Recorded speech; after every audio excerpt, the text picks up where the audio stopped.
جی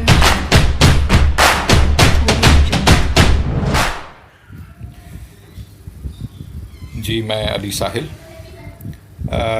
وبا کے دنوں میں یہ جو مشاعرہ آن لائن مشاعرہ کا اہتمام کیا گیا ہے خوش آئند ہے. وبا ہر طرف پھیلی ہوئی ہے، لوگ گھٹن میں زندگی گزارنے پر مجبور ہیں، اپنے کمروں تک محدود ہو کے رہ گئے ہیں.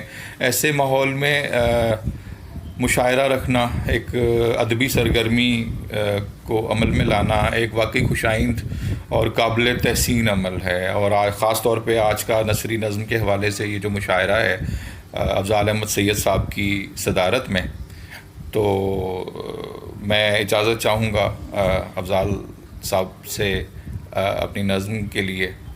نظم جو ہے وہ اسی حوالے سے ظاہر ہے، یہی کچھ چل رہا ہے، کرونا کے حوالے سے ہی ہے ایک نظم. میں اگر کرونا سے مارا گیا،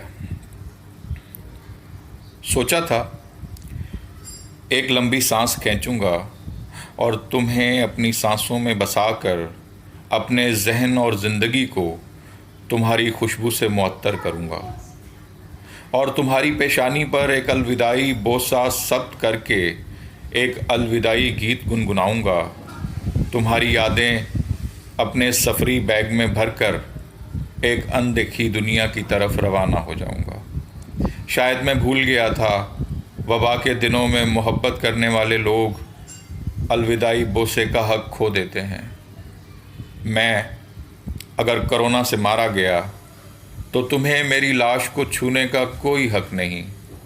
میں تمہیں بتانا چاہتا ہوں کہ وبا کے دنوں میں لمس کا ذائقہ زہر میں بجھے ہوئے خنجر سے زیادہ کسیلا اور مہلک ہوتا ہے.